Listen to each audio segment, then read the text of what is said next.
Hey, good evening. This is Tiger and welcome to my stream.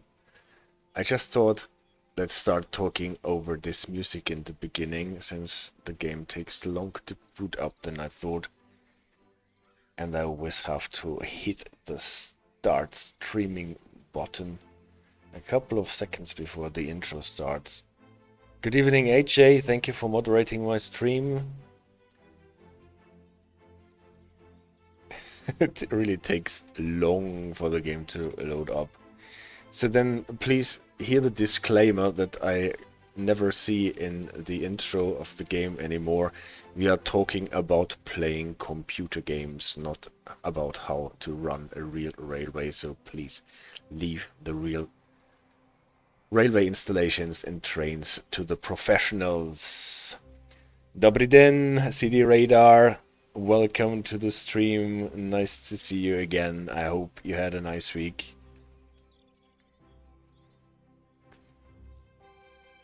Well, I can't remember when the game took so long to boot up. Hey, Theodoros! I hope it's not so super late for you. I read that it must be almost Monday already at your place. I'm very happy to have you on the stream.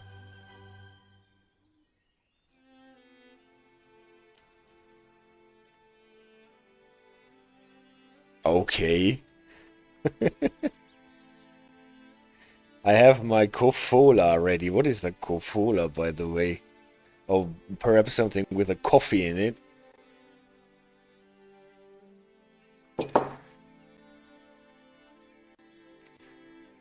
Okay, I don't know what the game is doing.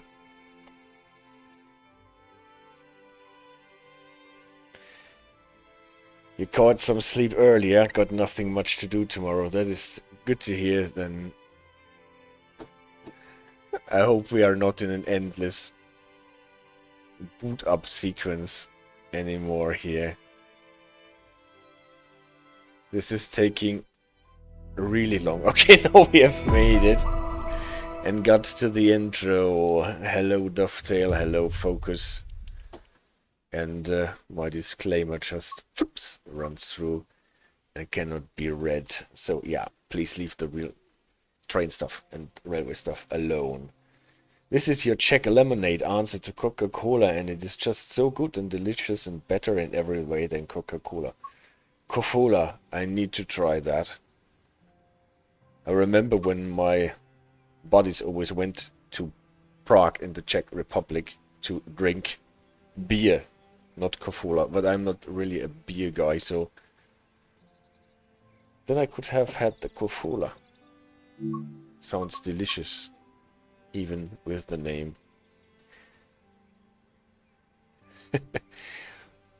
What are we going to do today?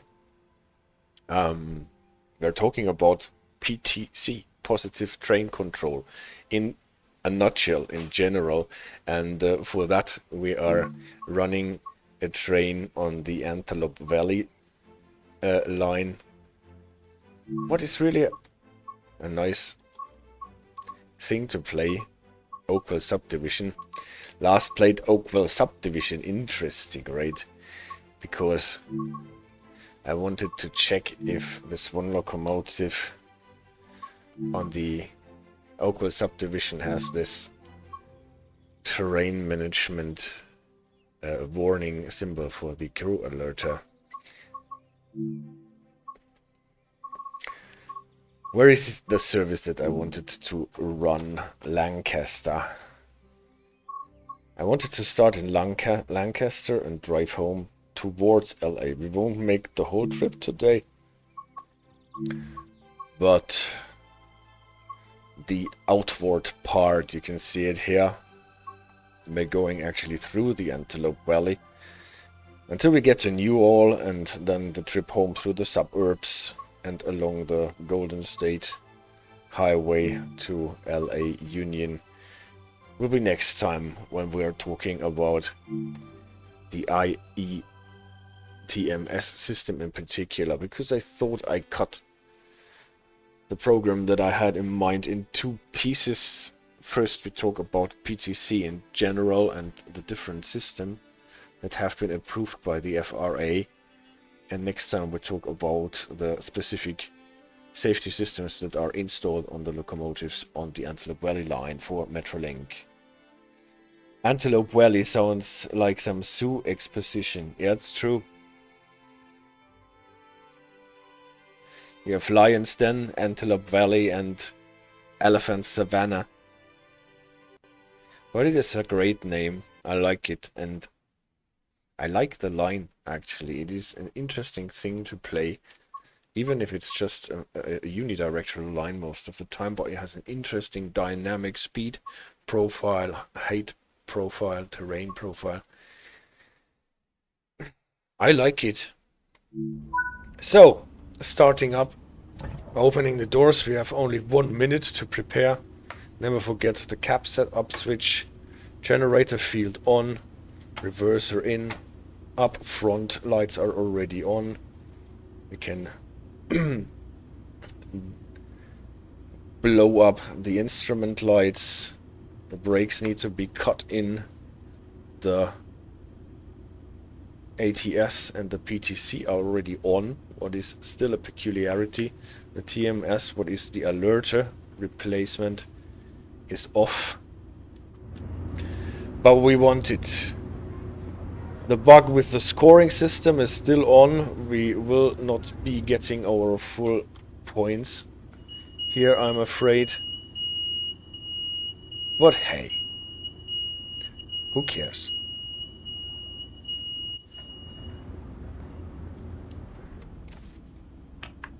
We don't have an independent brake on the cab car.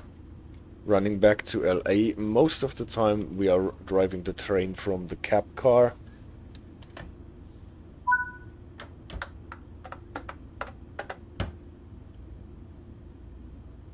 So I'm not firing into the releasing brakes until the brake cylinders are below the 10 psi. You can see it on our brake gauges here. The red hand on the right side are the brake cylinders. And then let's see. Oh, we should have fired in earlier because the train was rolling backward a bit. Remember that for next time. So, protocol for station stops for Metrolink. Yes, PTC. I wanted to talk about PTC, and it will be a bit of a legal talk today.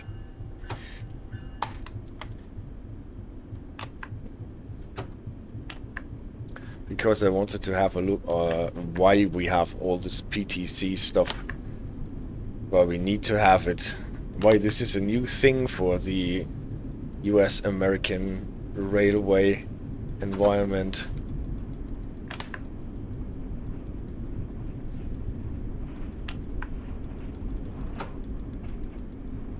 And to be honest, I enjoy driving this cab car here. I like sitting that high up above ground.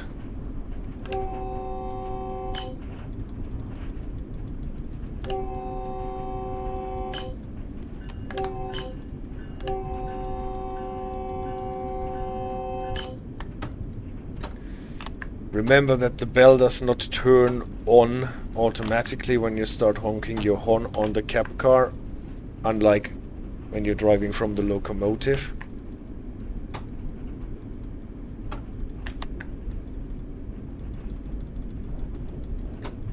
We stop in Palmdale. I still have to learn the route a bit. See, driving under speed limit only 35 points, as if the safety systems were not on. But they are.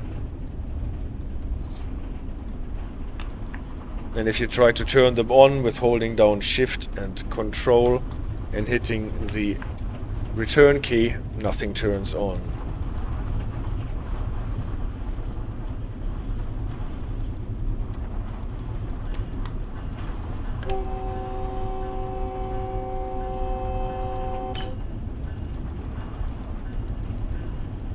I hope we won't get that many lags.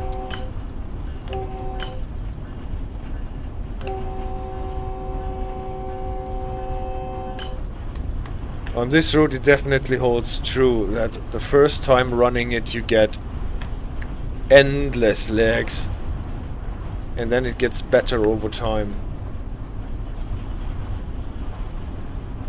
So I hope this holds true for today, that it actually got better over time. Not that I found some lighting that I don't have the shaders already in the cache.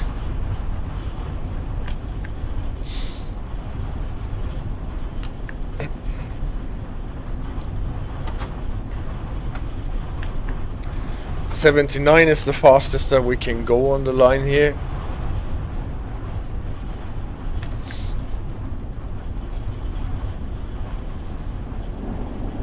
And later in the canyons it will be much slower.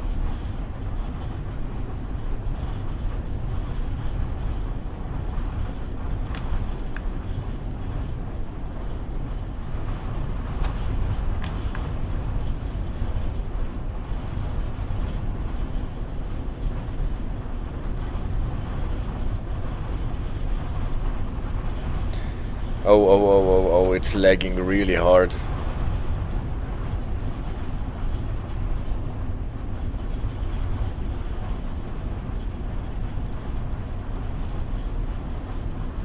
I hope this is going to get better. Because when I last drove this line here, the lagging actually got much better.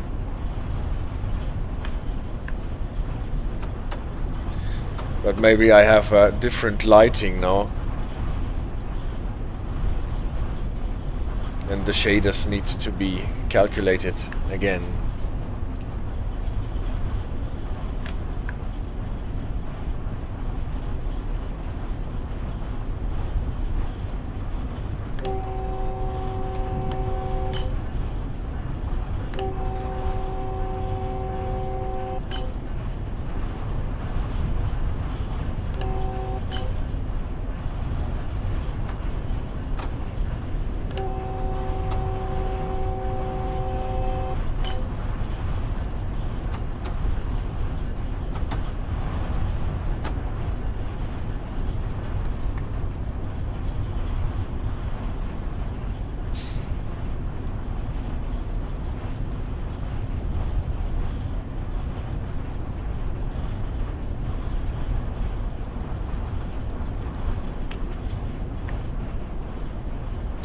Thank you for deleting the message, CD Radar. Looks like the PowerPoint presentation is already started with that FPS.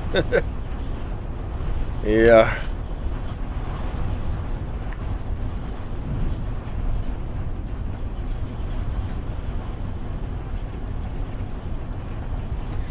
Well, I consider starting it again with a different lighting, because that is really bad.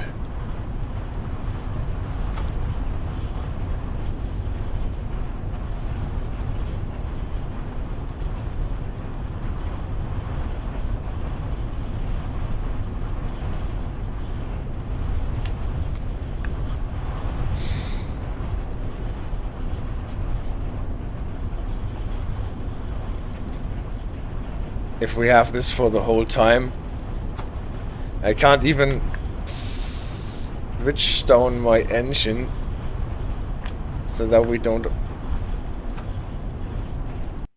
Guys,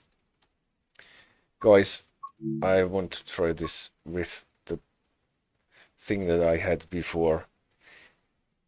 I will have to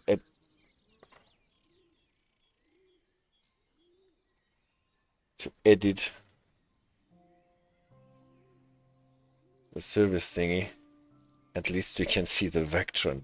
Well, yeah, I'm sorry for that, but sometimes you think you can prepare something.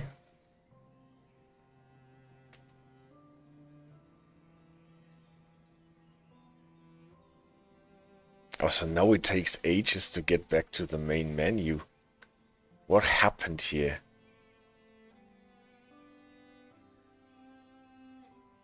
Was it the update that fixed the crashes on the Xbox and the the PlayStation? Now it's slowed down live on PC. Heaven's sake.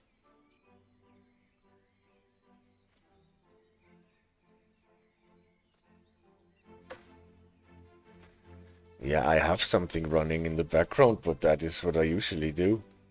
I can...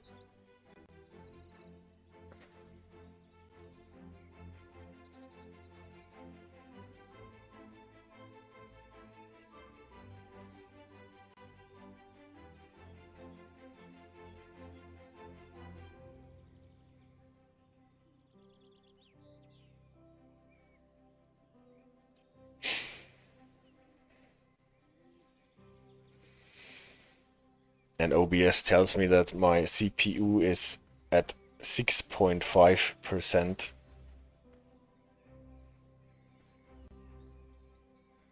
That can't be the CPU. That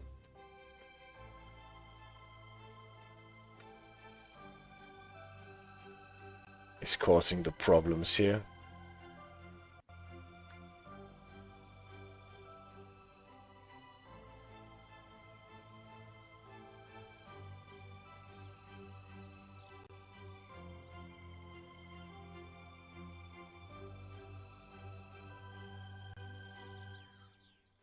But honestly, this does not work.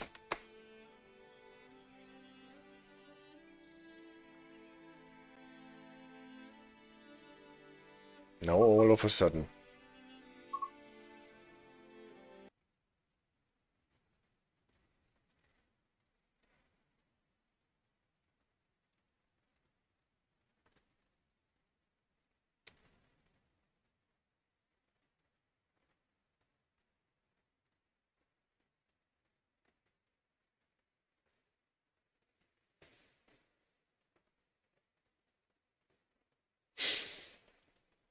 Let's launch this again.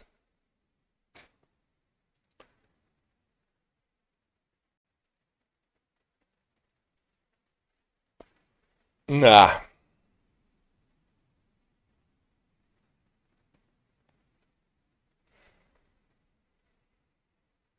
Isn't that sweet?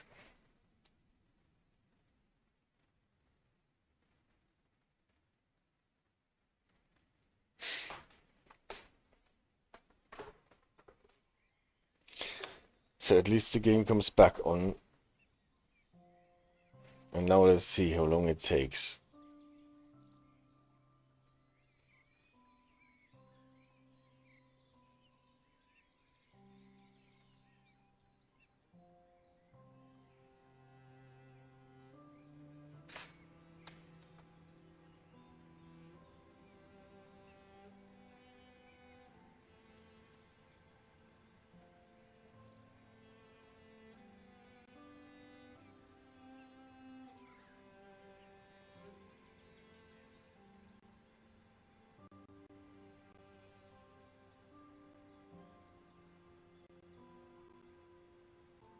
And the train SimWorld 4 is, according to my task manager, using exactly 6% of my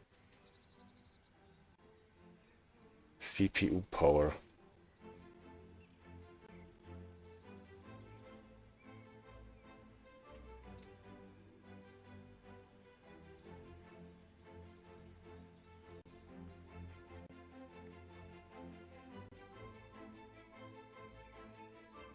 Oh gosh.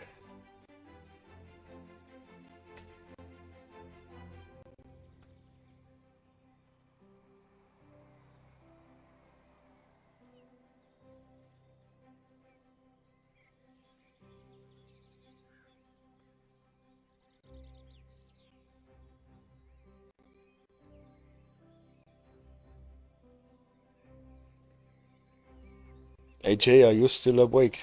Do you have any idea what the problem is here?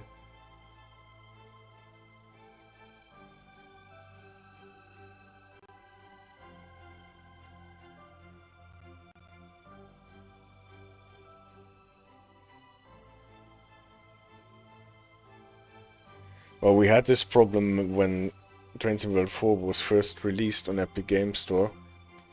First it did not start at all, and there was a phase when it would load forever.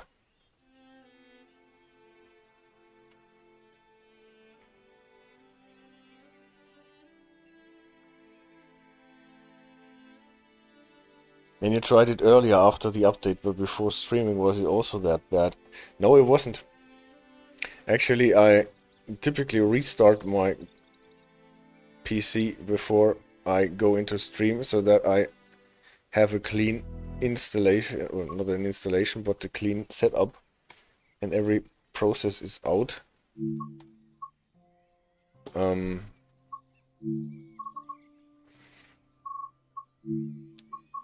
But now, for whatever reason,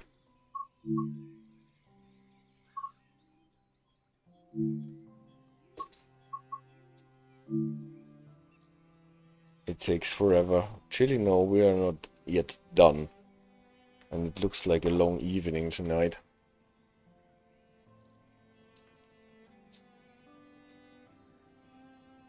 So this is the exact service that I played 2 or 3 days ago. And it was not that bad since the update.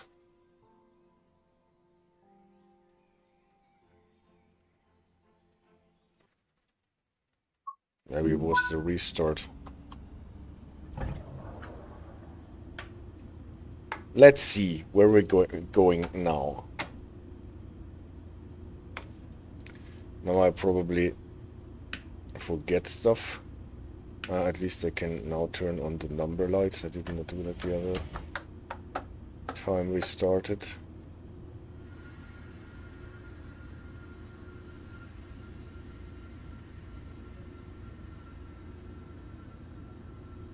So, I have a better view on my gauges, at least. Let's see if with this lighting it goes softer. It seems to be a bit better, but we will see.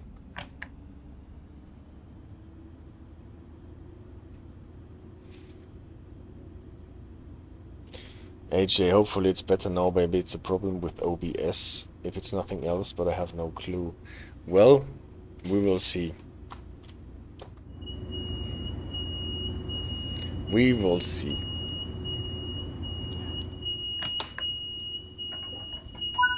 This is definitely a service that I played before, so... Okay, and now... I did not manage to start the train without rolling backwards. That is no good. So my mental note did not really work out.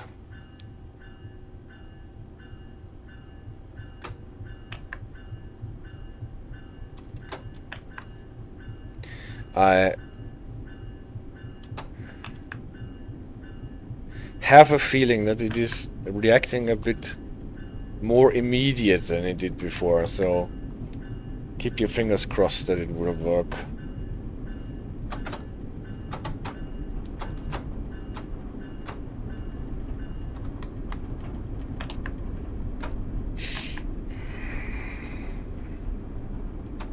So for this level crossing there is no whistle board, but nevertheless I will whistle.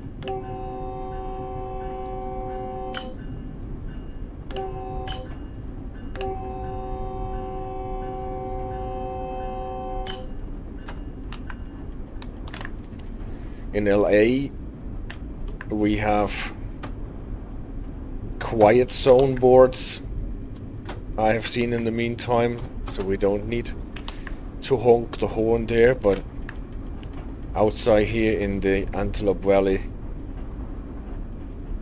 we have a lot of honking to do.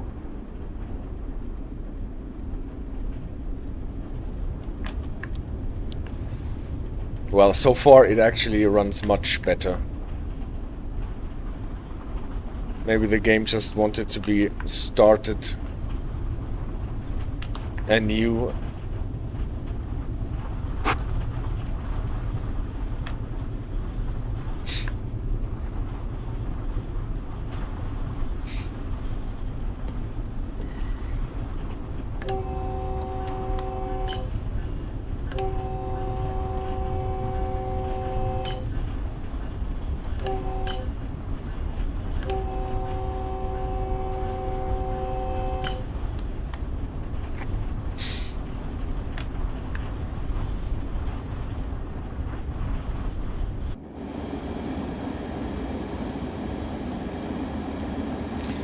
a great scenery, right? It's the Mojave Desert, if I'm not mistaken, no?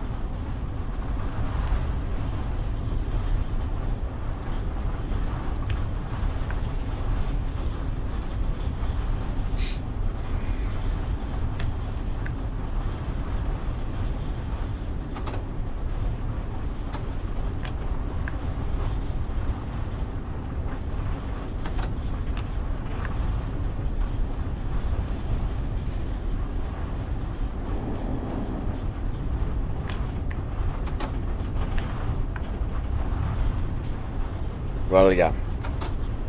Keep the fingers crossed that it will stay like this. Surely in America they can be so noisy when one train passes there a long time. Imagine if European trains, for example, at Hauptbahnhof, everyone had to honk like that at crossings. We'd go crazy here. Definitely. This is why using the honk, the horn, is a punishable offense in most European countries. Unless it is necessary.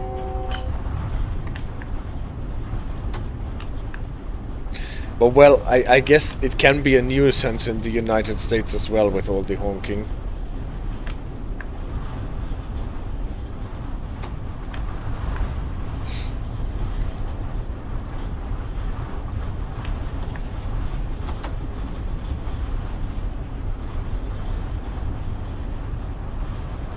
So, prepare for Palmdale.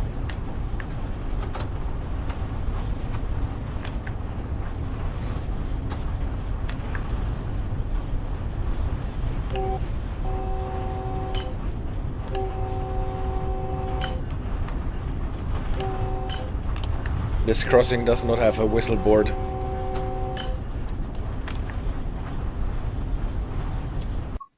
Palmdale. The marker here for Palmdale, by the way, is much too early before we actually get to the stop. Americans sure do love their train horn. They do. And actually, I love their train horns as well. But I guess this love can subside a bit if you are actually trying to sleep next to a level crossing.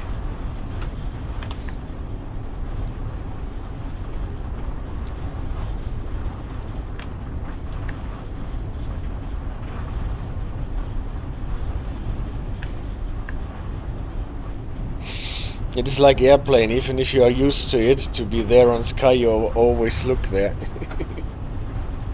Yeah, you're right.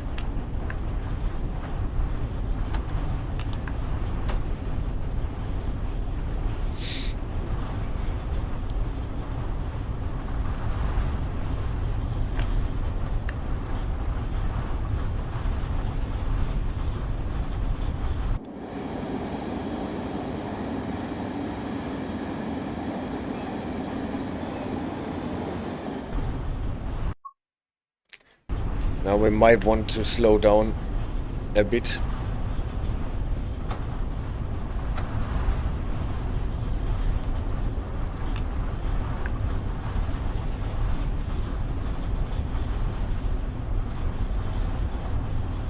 And now it starts getting weird again.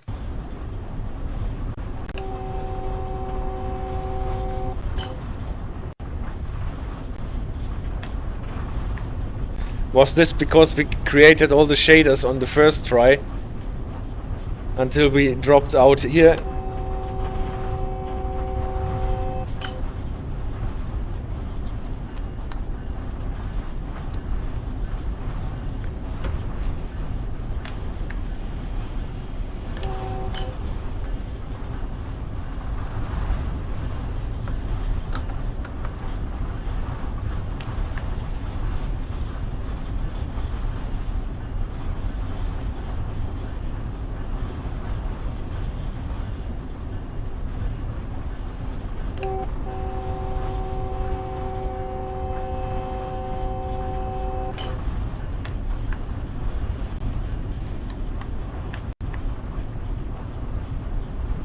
Well, I don't know, maybe the graphic adapter cache got deleted because the graphics card automatically updated the drivers. I don't know.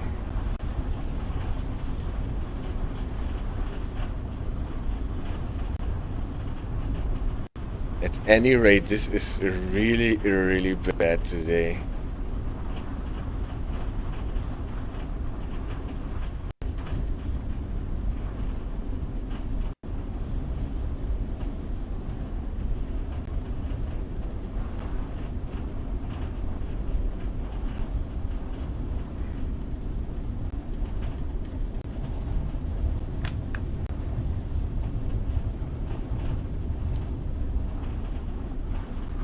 What the heck?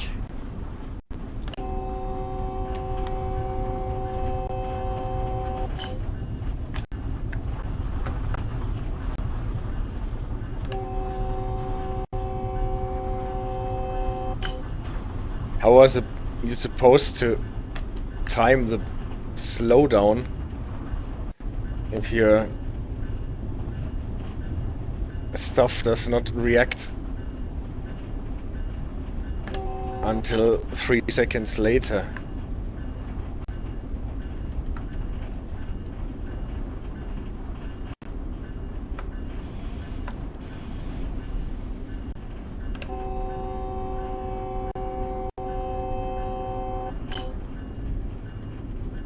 Approach signal, but we have to stop anyway, and we are a bit fast.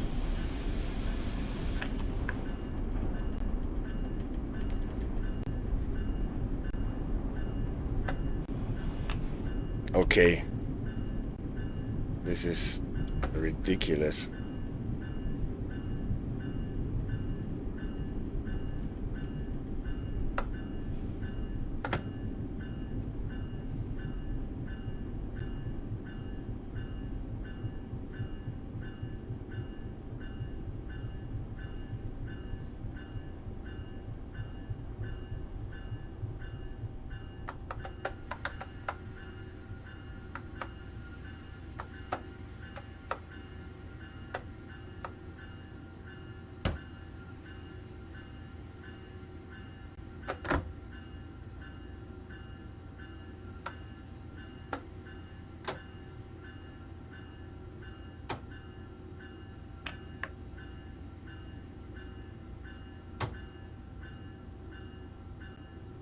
Excuse me. Well, we somehow managed to get the train to the station, but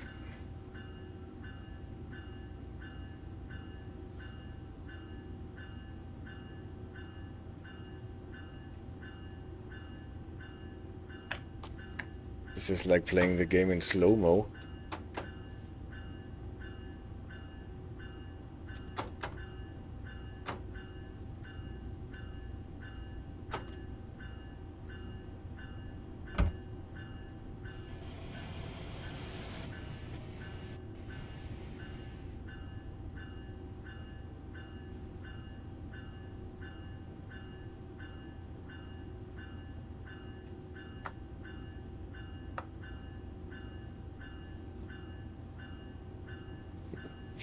Okay, I don't know.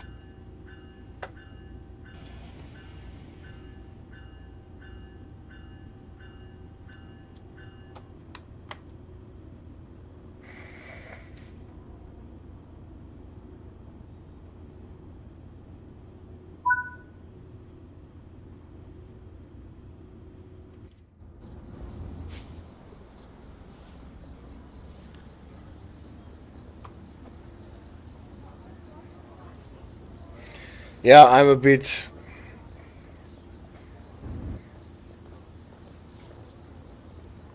Look how the camera moves.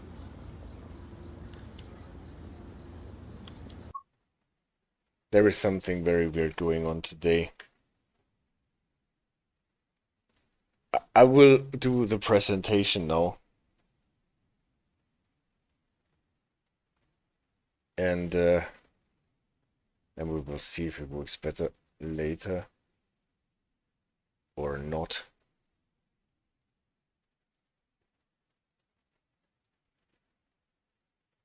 And if not, then we will get the train home sometime else. We're already 36 minutes in the stream. Let's talk about positive train control. Obviously, positive train control comes up in a lot of different aspects in the different DLCs on Train Sim World 4. Sometimes as a safety system, sometimes as a concept on its own. What is so positive about positive train control, and why is it called positive train control? The positiveness of positive train control is because it is opposed to negative train control, what is not really a trademark and not used in that sense a lot. But it is obviously the opposite to the positive train control. And why is that negative and the other one is positive? The idea is more like that. You have your rail network and you want to send a train from station A to station B, and you provide a timetable for it, or a track warrant, or a train order, or whatever document that allows the train to leave station A and go to station B, and then you send the train on its way, more or less. And obviously tell the train you have to drive according to signals, what signals provide. And until the train gets to a specific signal that limits the progress, the train can go on with maximum authorized speed. As long as all the signals are clear in green, there is nothing interfering with the progress, and the train does not need reassurance that it still can go on. So for example, if we want to send the train through this siding here so that the different train can come from the opposite direction, then we signal that here with a route signaling system like on the Metrolink: approach diverging, diverging clear. Then the train knows that they are routed in the siding, and then there might be a limited speed. And then we control with our safety systems, or have the ability to control the train that a certain speed will not be superseded, so that the train does not go faster than the speed limit that applies there. Obviously, the general speed limit, we can also check that the train can not go faster, but this is something that we impose on the train as a negative thing. We say, you have to slow down. And this negative order we can control with an overspeed control, for example.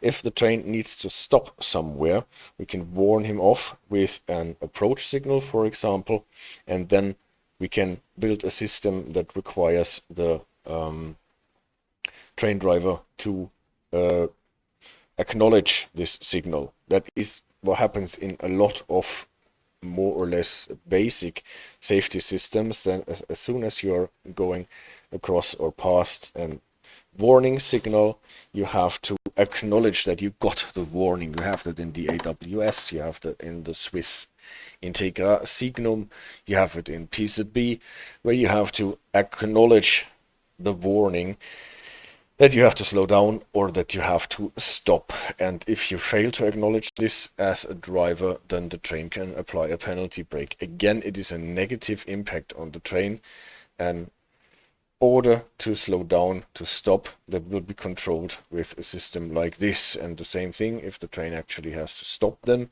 we can control the train for brake curves, or that it actually stops and does not run over a red signal. 2000 Hertz magnets and the PZB 90 program that provides a brake curve control up to a certain point, and the 500 Hertz magnet overspeed sensor loops in the TPWS, for example, or the KVB system controlling an actual brake curve to the limitation. There again, we are imposing a negative order and controlling this.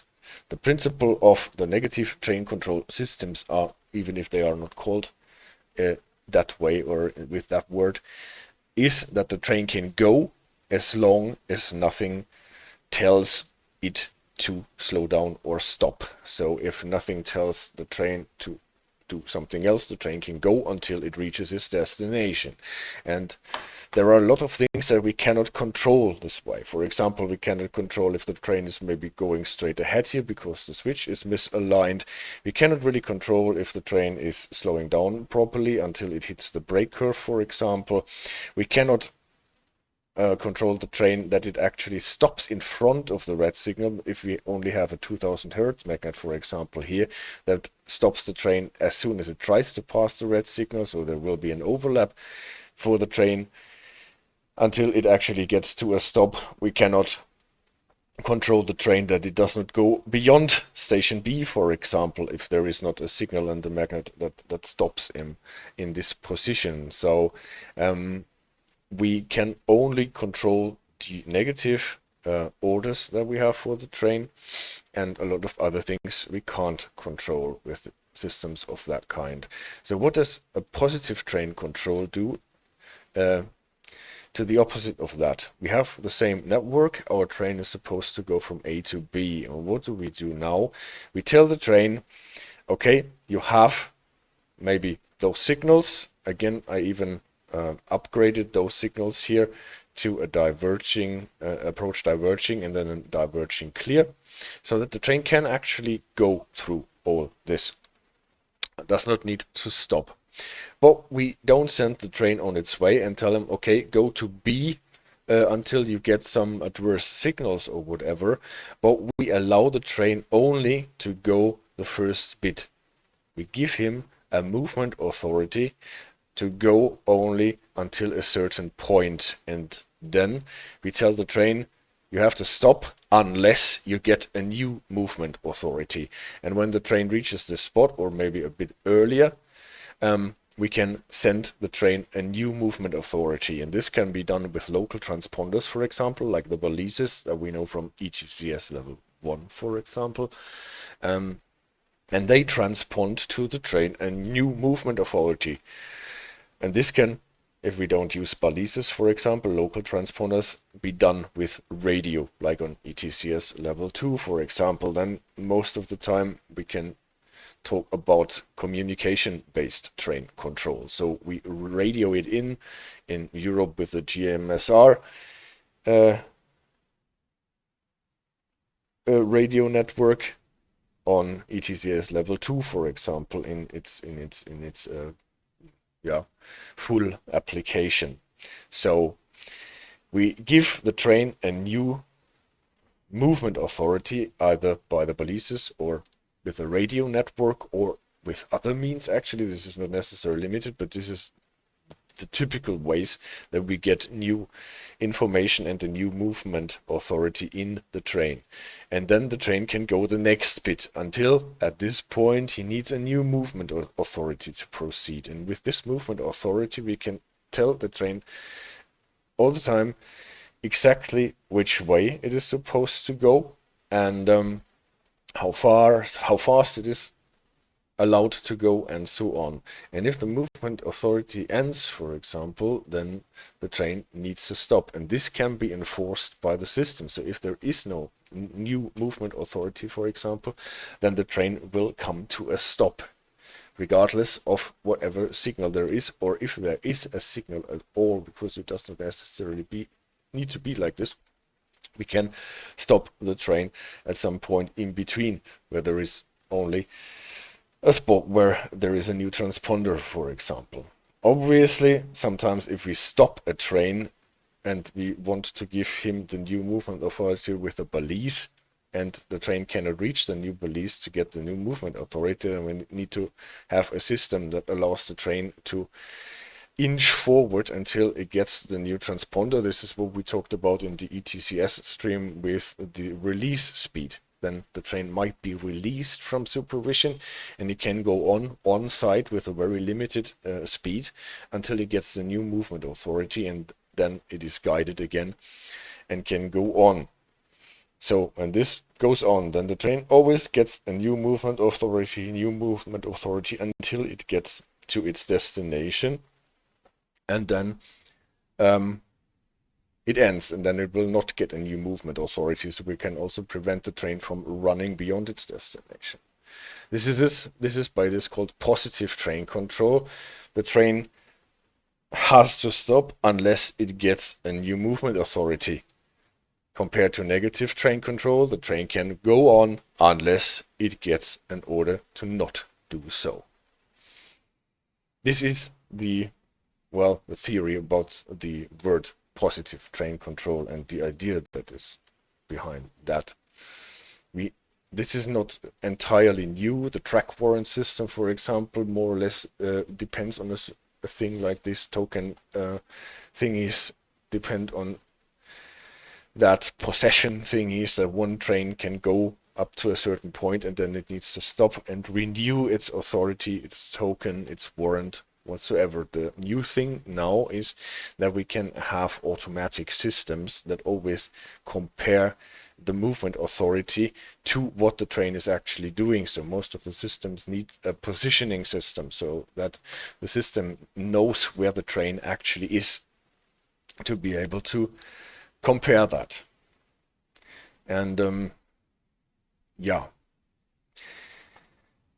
this is the theory about positive and negative train control. And now let's have a look at what happened in the United States of America with positive train control, and what is the definite thing that they understand when they say and talk about positive train control, and that every train on a major railroad there needs to have a positive train control system now.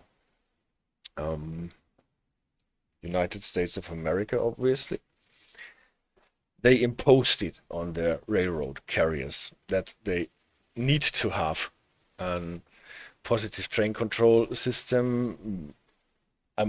As always, I need to simplify, and I'm simplifying here, but every railroad carrier that is transporting passengers or hazmats, so dangerous goods and substances or passengers, and then you need a positive train control. So more or less all the commuter railroads, Amtrak, and the big freight railroad carriers need to have that, and smaller commuter railroads as well. So how did that work? How did that come into existence? And it is actually has been put into existence by law. And who makes the law in the United States of America? Federal law. It is the US Congress, the House and the Senate, and they make the law. And so they made the law that instituted the positive train control in the Rail Safety Improvement Act of 2008. Why was that? Because there was, the last drop, more or less, that got the Congress to act upon this. There obviously have been institutions calling for it earlier, but more or less the incident that helped it to come into existence was a horrendous train crash in the LA area, Metrolink and Union Pacific, I think, with a lot of people dying when a commuter train and a freight train collided. And this more or less helped this Rail Safety Improvement Act on the way. And one provision that is in this act was the section 2157 in the United States Code 49, implementation of positive train control systems. And this law, and this is actually statutory law made by the Congress, and if it is made by the Congress, statutory law, it ends up in the United States in the so-called United States Code, and it gets a number, and this happened here. And this section more or less says every railroad carrier who transports passengers or hazmat goods and does not fall under a list of exceptions need to have a positive train control system until a certain date. And then, like they do that with law of that kind, this provision says that the secretary, and talking about the Secretary of Transportation, has to more or less do the detailed work. And this is where the US federal government comes in, and not the government as a whole, but the Department of Transportation, the US DOT. And obviously the secretary is not doing all this stuff on its own, but secretary has his or her department, and the department has different agencies and or administrations. And for example, the FRA, that we all know, the Federal Railroad Administration, is one of those administration or administrative bodies that work for the Department of Transportation, and they do the detailed regulation for railroad carriers. We have looked at the 49 Code of Federal Regulations when we talked about the signaling systems and the minimal standard requirements to signaling systems, and the same body of law contains in 49 CFR section 236.10 and so on.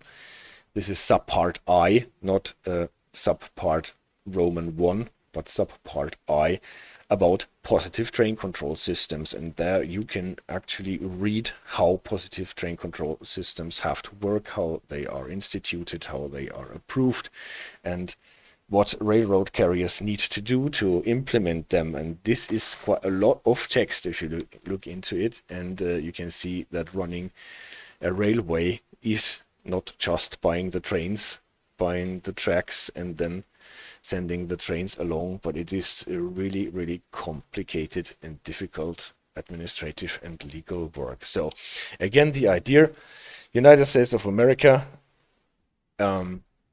acting with the Congress, made the Rail Safety Improvement Act, put this provision into the US Code, and this refers the detailed work to the administration. So the statutory law here refers it to the regulatory law in the Code of Federal Regulations, and there you'll find all the stuff about positive train control system. And what is the gist of all that? A positive train control system is a system that means that it's a system designed to prevent a couple of things. They have to prevent train-to-train collisions, they have to prevent overspeed derailments, they have to prevent incursions into established work zone limits, and they have to be able to prevent the movement of a train through a switch left in the wrong position. This is already in the US Code here in this section here, and here we get a list of things that our positive train control systems need to be able to prevent. Train-to-train collisions, overspeed derailments. This is stuff that most of the systems that we have before already prevented. Incursions into established work zone limits, so we need a proper enforcement of temporary speed restrictions and stuff like this. And the movement of a train through a switch left in the wrong position. So we probably for that we need the movement authority thingy, especially so that the train system can actually compare where the switch is set and where it is supposed to be set. So there needs to be a transponder on the switch as well, or some system that tells the train what way the switch is set. So those are the four things that every positive train control system needs to be able to prevent. And then it must provide for so-called interoperability. That is the idea that the system has the ability to control locomotives of the host railroad and the tenant railroad to communicate with and respond to the PTC system, including uninterrupted movements over property boundaries. That goes back to the thing that unlike most European countries, in the United States, the tracks do not belong to one single company that administrates the tracks for every railroad carrier, but a lot of railroad carriers have their own track, and so the track belongs to different entities, and this interoperability requirement is supposed to secure that even if there are railroad carriers that are running on a track that does not belong to themselves, if they are a tenant railroad, not the host railroad, but the tenant railroad, running over a track that doesn't belong to themselves, that their locomotives need to be able to communicate with the PTC system that is installed on this track, so that locomotive and track, to put it simply, can actually communicate with each other, that they are compatible. So this is what those systems need to provide to qualify as a positive train control system of that kind. And then if we look into it a bit more, then we find some adjectives that are, or parameters, features, traits that are connected with those different systems. And we learn here that the PTC systems can be standalone, or they can be an overlay. That means we do not necessarily need to institute a completely new control system and throw away everything that we had before and have a new standalone PTC system. No, this is not necessary. We can institute an overlay system that integrates with the systems that have been there before and more or less fills the holes, so that taken together, the system provides all the safety that the positive train control system is supposed to provide. So what systems are they? That can be CTC systems, centralized traffic control systems, automatic train control systems. Just think of the Northeast Corridor and the Harlem line, for example. We already had their systems that control the confirmation and the acceptance of cab signals, for example, that the train mustn't go faster than the cab signal indicates, and if not, you can get a penalty break. So those are more or less the systems that have been there before, and the overlay PTC systems more or less catch all those systems together and fill in the holes that are still necessary. This can be a cab signaling system, a speed control system with those names or different names, and the overlay system catches them together, fills in the holes, and then you have your positive train control system altogether. A bit of a weird parameter is that those systems can be vital or non-vital. This is a bit of a technical thing as far as I understood, that systems that have been developed and installed in accordance with some provisions that are stated in an Appendix C to this subpart I. They are called vital, and if they are not built in accordance with the provisions in this Appendix C, then they are called non-vital, and non-vital systems need to be checked more thoroughly when they are actually instituted, and if a railroad carrier wants to use them on new tracks with new installations, they should be vital, but with tracks that already have their legacy systems, then they don't necessarily need to be vital. But this is more or less a technical thing for how much you need to tell the FRA that your system is actually supposed to work. And then obviously systems can be safety critical or other, so not everything that your PTC system does needs to be necessarily safety critical, and a lot of the provisions in this section only applies to safety critical components and elements. So if you have a provision in your system that also controls the cab heater or the HVAC, then it is maybe not safety critical, and other things that control the speed and the accordance with signals, for example, then it is most probably safety critical. Yeah, those are the terms that come with the PTC as it is in the law.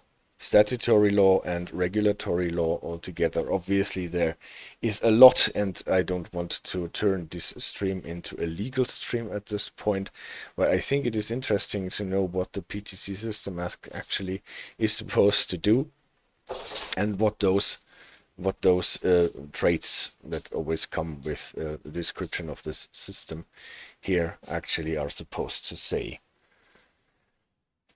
Yeah, now we have learned what the law provides, and now somebody has to actually build systems that do what the law requires the systems to do, because obviously the FRA are not building the systems themselves, but the industry has to provide for that and come up with that.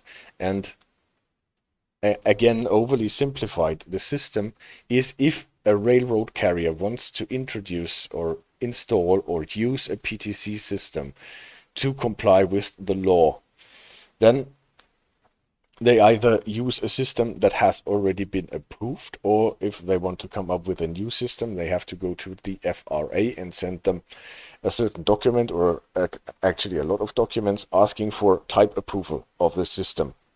And then the FRA checks all the stuff and says, well, yeah, works as a PTC system. You might need to do this and this and this to make it a bit better still. But in general, we approve it now. And this is a type approval that you get from the FRA. It is, I think I can show this on the PDF here. At least I thought I had it open, for example. Yeah.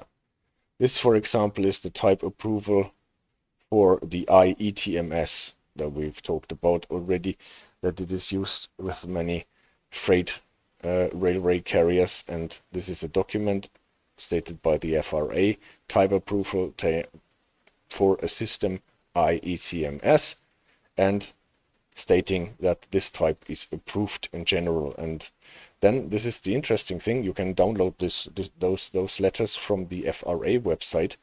Then you always get a certain description of how the system works.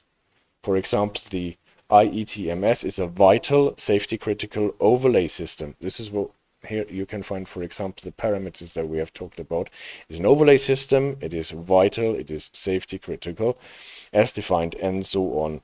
And then you can find all the things that you need to run the system, what there is in the office, what there is on the way at the wayside, what there is at the locomotive, the communication system, how the movement authority stuff gets into the locomotive, for example.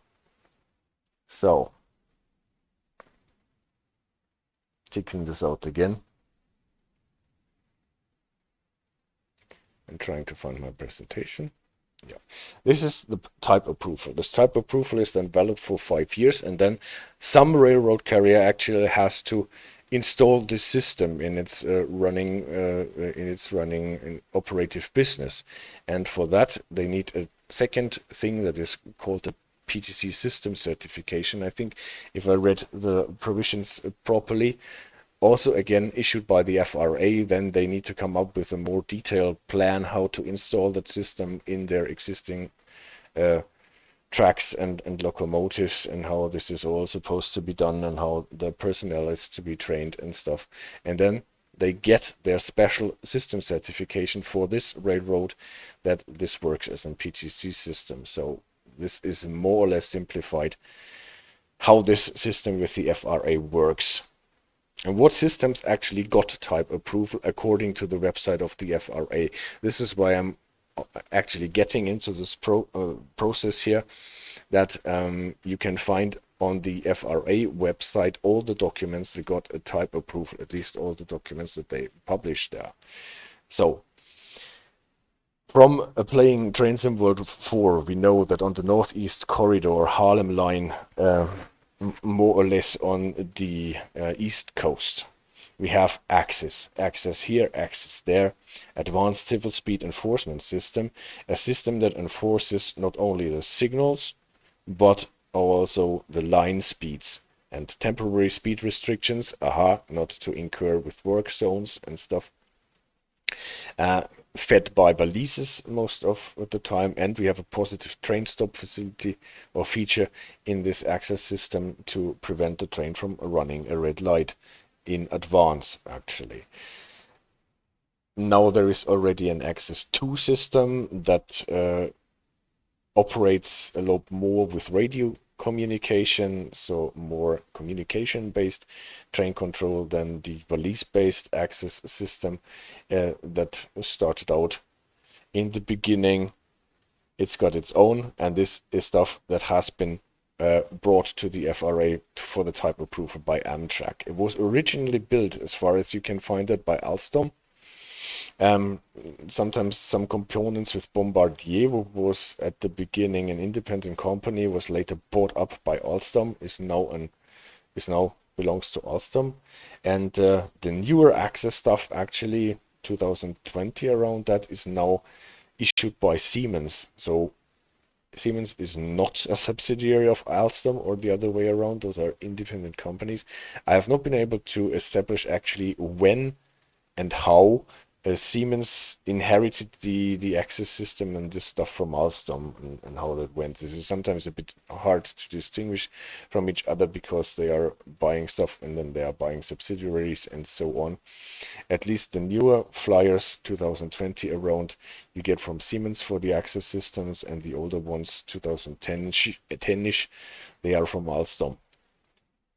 Then you have variants of that.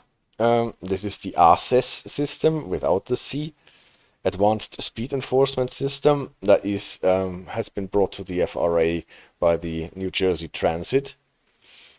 And we have for our Long Island Railroad, or the Long Island Railroad, got the type approval for access to with non-ATC. You remember that from Boston Providence or Harlem line, that ATC is the system that controls whether the train is confirming with the cab signal indication, not with the maximum authorized speed, but with the cab signal indication. And on the Long Island Railroad, if you have watched our video about the signaling on the Long Island Railroad, they don't use ATC, but they used before they had to install a PTC system, a system that was called an advanced speed an automatic speed control system, ASC, and this more or less incorporated the line speed into the signaling system with a lot of speed aspects on them and enforced it that way. So when they are running access 2 now, they have to have a special system that does not incorporate the ATC system that you typically have on the Northeastern Corridor. So on our implementation of the Long Island Railroad, this is not a thing yet, because we have the Long Island Railroad in the game from the time before PTC. Then the SEPTA, the Southeastern Pennsylvanian Transport Authority, I think it is the name, they have their own variant and they have their own type approval gotten, but this is more or less this access family that comes from Siemens and Alstom, and you can see that Amtrak and Northeast Corridor and East Coast carriers, New York, New Jersey, Pennsylvania. Then there is a system that is actually called CBTS, Communication-Based Train Control, based on a system that was developed by Siemens, TrainGuard MT, Communications-Based Train Control, and this is a system that was put to the FRA for type approval by the Port Authority Trans-Hudson, what is a railroad carrier in New Jersey as well. I don't know if they are using this system, but you can find the type approval letter in the FRA website. Here is the information where you can get it from the FRA if you want to read it up for yourself. So this is more or less the Axis family and the addition that Siemens brought to that. And this CBTS thingy path trains to World Trade Center. Is that a thing? Are they running trains to the World Trade Center? I did not know that, CD Radar. What I know, or at least read from the type approval letters, is that this CBTS system here, well, why is it CBTS? By the way, CBTC should be the acronym, right? CBTC. This is a typo, I'm afraid. Excuse me for that. Port Authority is one of the... Yeah, that's true. But is this the Port Authority Trans-Hudson? Or wasn't it the Manhattan Port Authority? There might be different port authorities. I would have to look that up. I thought this is the Port Authority. Trans-Hudson is located in Pennsylvania, and it does not have ties to Manhattan. But we can establish this. What might be already established is that this system here is the only standalone PTC system that I have found. I'm totally sure that path trains run under Hudson River from Jersey to World Trade Center. Well then, I bow to your knowledge, and I will look it up actually if they do that,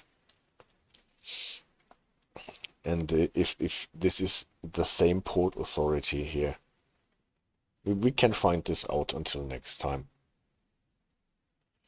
And then I will correct this typo here. CBTC, I guess it should be CBTS. And it's the only standalone. This is why I put the SA here. Positive train control system. All the other systems that I have found a type approval letter for are overlays that incorporate the pre-existing systems here. So I put this in gray because Access and Access 2 is obviously the most important system here and head of the family. And outside the passenger transport in the Northeast Corridor and in the commuter railways around New York and in the New Jersey and Pennsylvania area, what the freight carriers use predominantly is the IETMS, the Interoperable Electronic Train Management System, that has been brought to the FRA for type approval by Union Pacific, Norfolk Southern, and CSX. So they have the big American Class 1 freight railroad carriers. And there was a system before, the ETMS, without the I at the beginning, that was brought to the FRA by BNSF. So this does not mean that BNSF is using this system and not the other one, but it brought the system for type approval to the FRA. Whether those railroads are actually still using or have ever used those systems, I can't tell you, but you can find it in the type approval letters that those are the railroad carriers that brought it to the FRA. And this is built by Wabtec, the Westinghouse Air Brake Technologies Corporation. Wabco, together with Motion Power, the locomotive manufacturer that built the Baby Bullet locomotive, for example, the MP Express, MP36 locomotives, and they built a lot of safety system components in the United States, and especially this IETMS system, what is most probably the most important system. It is an overlay system. It is vital here, unlike the ETMS system, it was still a non-vital system. Of course, it is safety critical, and it is based on radio communication. This is quite apparent, because if you are a freight railroad carrier in the United States and you have to cover miles and miles and miles and miles on end, then you don't want to put myriads of balises into your track, but you want to radio stuff. It's hard enough to get all the radio transponders out, but with balises it is even more expensive. Yeah. There was another system that is called the Incremental Train Control System that is also brought, or was also brought to the FRA by Amtrak for the Michigan line. And this was built by General Electric. And I don't know why Amtrak is using a different system here and not Access. maybe because they want to get around the balises thingies, or whether they wanted to use stuff from General Electric. At least here Amtrak got it approved for this system. There is also an I version to it, an interoperable incremental train control system, the ITCS, and this was, interestingly enough, brought to the FRA for type approval by the Caltrain company, not so much under the name of Caltrain, but they're using a different company name that I forgot now. But they brought this system for type approval to the FRA and got the letter. Whether they are using it or not, I don't know. As far as I was able to ascertain, Caltrain is using IETMS now, like most of the other railroads. But well, everything that I'm telling you here about the systems and the railroads and the companies that build it is all subject, obviously, to simplification and the fact that I got my information out of those type approval letters from the FRA website.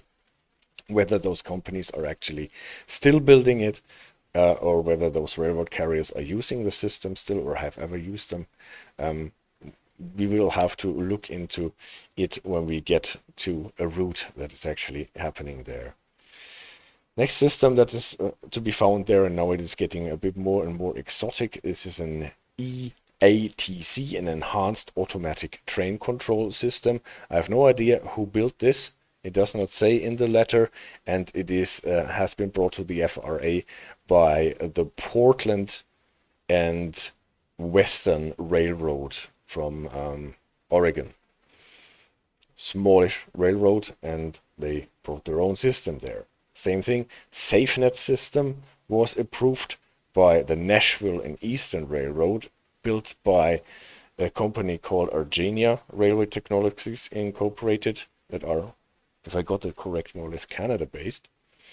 And the same thing, a Sentinel system that looks more like a rocket system, or sounds more like a rocket system, but it was built for a short line railroad, the North Shore Railroad in Pennsylvania, I think. It is built by a company called Cambridge Communications and Signal Systems Corporation. So this is all. So those are the systems that I have found type approval letters for at the FRA website, and went through it. The only standalone system is that one that is used by the Port Authority Trans-Hudson. And what is actually used on a broad basis is the Access family and the IETMS stuff. So that is that. Don't know if that was extremely boring for you, but I found it quite interesting to look into the legal framework again and to know where it all comes from if we are talking about PTC and the technical implementation. And what we can take out of this is that most of the systems that are run on American railroads are overlay systems, catching together all the legacy systems, what has been there before, and incorporating it in a system that provides all the functions that the law requires a positive train control system to perform. And in general, it is Access or it is IETMS, and it is with Access, at least with the Access 1 balise based, with Access 2 and the IETMS, it is more and more radio communication based. And there we can see a dividing line that we have already seen on the European train control system front, where we have level 1 that should be balise based and has obviously the problem that installing all those balises is extremely expensive, and the level 2 is based on radio communications, with all the problems that you can have with radio communications, that it can be blocked, that it can be faulty, that there can be problems with that. And this is something that you need to have precautions for. In another stream, and I hope I will be able to get my game run better than today, because I feel that my computer is somehow slowed down in general, because the mouse is moving weird and everything.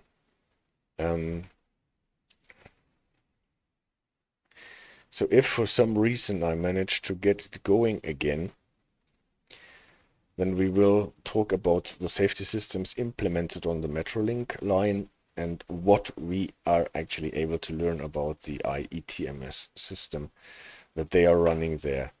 Like, see if I can get back into the game at all, but it is still almost impossible to move the camera about. Don't know if the computer is trying to do some updating of whatever in the background. No idea. So this would actually be our screen where the IETMS human machine interface would run and give us indications about the track ahead and the signaling status and speed limits and stuff. And I think we will do this next time, and until then I will have to fix my stuff here. I'm sorry guys, but today this is a weird thing. I got the stream about the PTC in general out with this. Unfortunately, I'm not really able to play the game. No idea if you found this interesting. I found it actually interesting, and as an enthusiast for safety systems, it was actually interesting to see what systems there are on the FRA website, actually.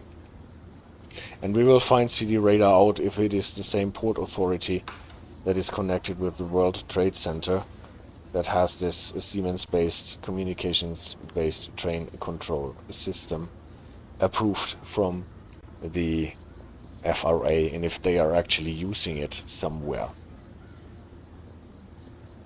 I think I'm bugging out early today, and now I will make a big check what is slowing down my game and the computer.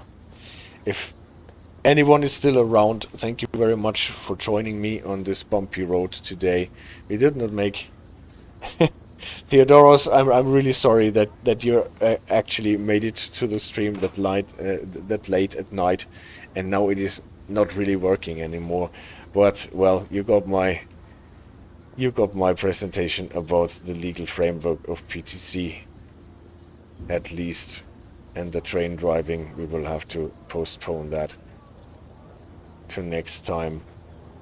Have a nice week, guys. Thank you, AJ, for moderating. Thank you, CD Radar, for moderating. Thank you, Theodoros, for joining. And see you soon.